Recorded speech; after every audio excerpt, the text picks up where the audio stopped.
Үшін ортаға Мариямды шақырамыз. Келіңіз. Айданбек, келіңіз. Қош келдіңіз, Айданбек. Қалыңыз қалай? Жақсы. Жалпы қысылып отырсың ба, или бір нәрсе болып отыр ма десем? Жоқ, бәрі жақсы еді. Хорошо. До конца үндемей отырдық.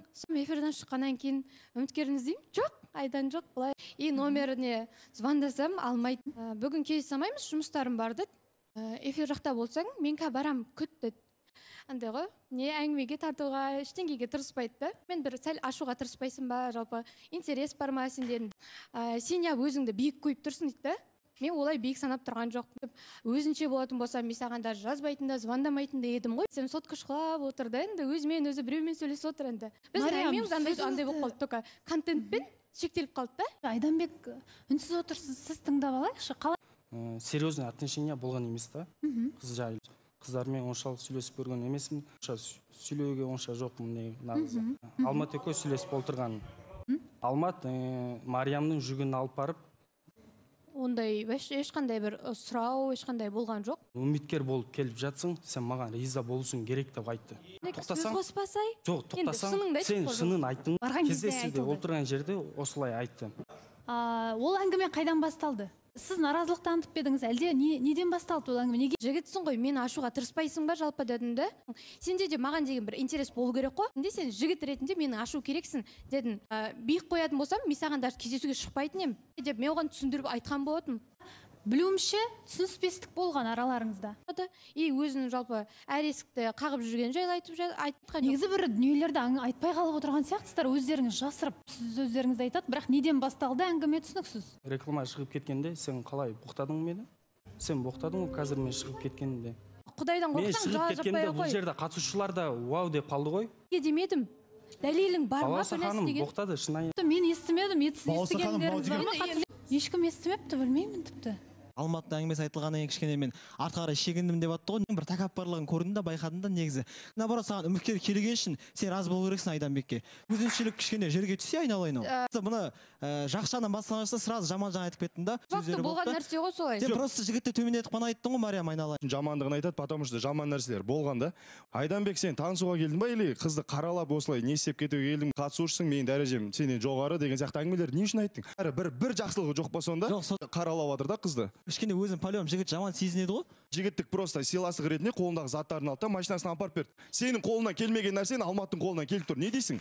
Просто адам ретінде бар да көмектесе салды. Онда тұрған не бар? Екеуің кездескен кезде сұрақ қойған жоқ дедің ол нәрсені. Сұраған жоқ сенен, иә? Айданбектің сөйлейтін қазір көріп жатырмын бар ғой. Жоқ, просто айтатын әңгімесі контент сол болды. Абьюзерлау жігіттер, сондай жігіттер маған кезікті деп айтты ғой. Енді қарапайым, спокойный жігіт келіп отыр. Бірақ бұл жігітте ұнамай жатқан жігіт. Мына жігіттің несі неспокойный, несі жаман. Контент туралы айтса да, сендердің қызығушылықтарың бір негізі. Дәл саған да сол заттарды таси салшы десе, сен де апара салатын едің. Жерде негізі мен ойымша фактпен сөйлеу керек сияқты да. Сырласуда да ешқандай қызығушылық болған жоқ деп отыр. Сіздің тіпті қызығушылығыңыз да болмаған сияқты болып тұр да. Артқа келіп кім мені боқтады, кімнің дауысы деп неге айтпайсыз? Бірінші рет көрген адамыңызбен бұлай танысып кетуге бола ма бұлай? Сіз қызығып келдіңіз ба Мариямға? Әлде просто көзіңізді жұмып келдіңіз бе? Отношениясын кез келген үміткер білу керек деп ойлаймын да. Мүмкін сол себепті қызға қатты қара күйе жағудың керегі жоқ. Көзіңіз жеткізіп алыңыз, содан кейін барып айта жатарсыз. Саған қарап отырсам бір өтіп баратып кіріп кете салайын деген адам сияқты. Келді күтсін, 2 сағат, 3 сағат, 5 сағат күтсін. Қызды таңдап келіп отыр. Апарып тастағым келді, все. Бұл қызды андай да ашық жігіттерді жақсы көреді да, сөйлей алатын, сөйлейтін. Вот сенде ондай нәрсе болмады, енді өзіңнен көрген дұрыс деп ойлаймын, кінәні. Қыздың мінезін көрген кезде не істейсің дедім. Сен бір күнде болған жоқ даже. Осыдан қоя салған дұрыс деп ойлаймын. Жоқ, Балауса ханым осыны айтып. Сұрақ, сіз өзіңіз Мариямның мінезін көріп үлгердіңіз ба бір-екі күнде? Қырсықтық бар. Көрген жоқсың сен әлі мінезімді. Оны көрсетуге де асықпа, сен қыз баласың. Оны көрсетуге асықпа. Мінезім бар деп бәріміз айта аламыз, Балауса ханым. Бәріміз де мінез көрсете аламыз. Тұрмысқа шыққанда күйеуіңе көрсетесің мінезді. Жоқ, мынау енді қалай болды? Алмат бар ғой бір Мариямның қас жауы сияқты сөйлейді. Сен бұл адамды қатты қаралайсың да. Енді Мариконың 3 пакетін тасу үшін Қырғызстаннан Қазақстанға келеді ма? Қыздың мінезіне емес, көтере алмаған өздеріңе ренжіңдер ол нәрсені. Жаңа қараған кезінде қызығушылық болғаннан кейін барып осы жерге келді деп ойлаймын. Сен мысың жоғары болып кеткен байқағаннан кейін енді ол да саған қалай ашылады? Балауса ханым, қазір Айданбектің айтып жатқан маған риза бол деген нәрсесі әңгіме айтылмаған. осы неге маған келген жігіттер өтірік айта береді, жыным келеді бар ғой. Басқаша сөйлеп жатқанын бұл жерде қатысушылар біледі. Маған келген жігіттердің бәрі деп. Мүмкін мәселе өзінде шығар, ол емес, просто эфирде өзін жақсы көрсету үшін өтірік айтады. Ханым бірдеңе Уже надоел маған сол нәрсе. Алмат не істеп жүр дедім. Өзім білген істеп жүр деп айттым ғой. Мен саған даже ол туралы әңгіме айтқан да жоқпын. Басқа ештеңе айтқан жоқсың. Сен өлтірік сөйлеп жатқанын білмедім. Сен өтірік сөйлеп. Сен мені сторисіңе мен жамандап салғаның ал не сенді бұл? Өз қырғыз еліме жамандап жатқаның бұл не сенді? Мен қырғыз еліне деген жоқ. Батыр да, бұл бала хайп үшін келді. Таңға шақырса барма, бұл сені алдап кетеді деген әңгімелер келіп жатыр. Сөйлейтін жігіт келген кезде сөйлейді деді. Сөйлемейтін жігіт келсе сөйлемейді деді. Тәкаппары бетіне шығып отыр мына жерде. Мариконың саған деген жігіт Қырғызстаннан келіп отыр мысалы. Неге мен тәкаппар деп жүресің? Сонда мен просто по факту болған нәрсе айтсам кінәлімін. Мына жерде келіп тұрған үміткерді сыйламай тұрған мына жерге лайық емес деп ойлаймын мен. Бірақ қарасаң шынымен де істері баланың ісі сияқты да. Енді шынайы таңдап келді деп ойламаймын. Хайп үшін келді деп ойлаймын негізі. Тұрған негізі Мариямның тарапынан ешқандай боғау сөз айтқан жоқ. Менің даусымды естісе төбе шашы тік тұратын қыздар бар екен негізі мына жерде. Саусақпен санарлық үміткер қабылдап алып, ақыл айтып білгішсінбей ақ қойылыңдар дегім келеді да.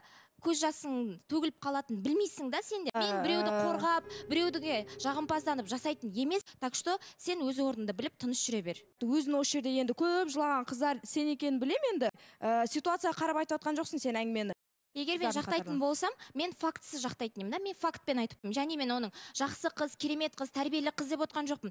Және мен табалдырықты аттап жүрген жоқпын. Бұл қосылайық жобасы. Айгүл, сен өзің екінші рет табалдырық аттайын деп отырғанды ұмытып па. Енді өздерің пікір айта аласыңдар ма? Ауыр қабылдай да білін.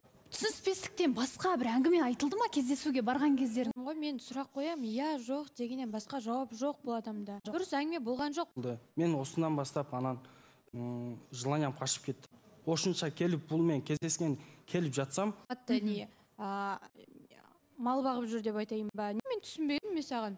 Алыстан келдім деп жатсыз, Мариям үшін. Білмеймін, енді мен сәл күмәнданып тұрған жайым бар. Бізге келген бір ақпарат бар. Құрметті көрермен, экранға назар аударыңыздар. Мен оның сөйлесетін қызымын дейді. Бізге скрин жолдаған екен өзінің Айданбекпен сөйлескені туралы. Ал менімен жолықпайсың ба деп сұрапты. Ертең жолғамыз деп жазыпты. Мен Мариямға шын ойыммен барған жоқпын деп жазып жіберіпті. Да көрсетіп беруім мүмкін. Мен олай ешкіммен жазғанда емеспін. Басқа адамдар қай жақтан алды деп ойладым. Көп қазақтар жазды. Жоқ, мен жазған емеспін. Қазір телефонмен көрсетіп беруім мүмкін. Ешқандай қызым да жоқ. Мен сізге сенгім ақ келіп тұр. Мына жігіттің мен сөзіне сеніп тұрған сияқтымын. Соны жазған адам болса, просто шақырайық, келсін, айтсын. Жай ғана бізге жіберілген скрин фотоны алып көрсетіп тұрған жоқпыз бұл жерде. Жоқ, мен қызымда болған емес осы баққа шейін. Мен ешқандай қызым жоқ. Сізге қастандық тілейтін адамдар бар ма онда?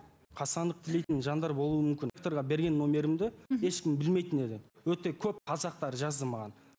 Сіз Айданбексіз ба деп көп адамдар жазды. Шынайы, шынымен емес. Балауса ханым осы жерде айта кетейінші. Ешқандай қызым жоқ мен. Телефоныңыздан жазылған дүние ғой, көріп тұрсыз. Білмедім, балауса. Редакция ұжымы да тоже ақымақ емес қой, өтірік заты шығаратын. Барлықтары проверенный ақпарат болғандықтан, фактпен болғандықтан барлығын шығарып отырған. Өтірік ашылғанның бетіне шығып тұрғандықтан, қазір не айтарыңды білмей отырсың да просто. Қазір осы қыз келсін или звонок қылсын. Өтірік айтқан кезде адам эмоциясы ойнайды ғой, тура сондай болып отыр ше. Бауырым, сен Марико үшін келген жоқсың, сен просто статистикаңды кәдімгі өсіру үшін келдің деп ойлаймын. Мариям не дейді деген ой болып тұр. Мен бәлкім сіз қызыңызды қызғандыру үшін келген шығарсыз. Біз енді білмейміз. Сену сенбеу Мариямның өз еркінде. Кездесуге барған кезде бұл кісінің тарапынан маған қызығушылық болған жоқ. Қайта вниманиясын бәрі соткада болды. Маған деген вообще қызығушылық жоқ. Және де таныстық. Таныстық осымен тоқтайды. Жақсы, Айданбек, не дейсіз? Енді Айдамен танысып көрсем ба деймін. Мәссаған. Енді махаббат аламы ғой. Мүмкін бір танысып көруге. Өзіңіз түсіп педі жалпы бұған дейін әлде қалай? Бұлай негізі жазғам Айдаға. Күтпеген жағдай, құрметті көрермен. Енді бір сөйлесіп көруге болады. Жап-жақсы бала, енді мінез жағын әлі білмеймін ғой. Сөйлесіп чай ішкенде тұрған ештеңе жоқ деп ойлаймын. Бір қол алысып ең болмағанда. Танысып қойыңыздар, иә.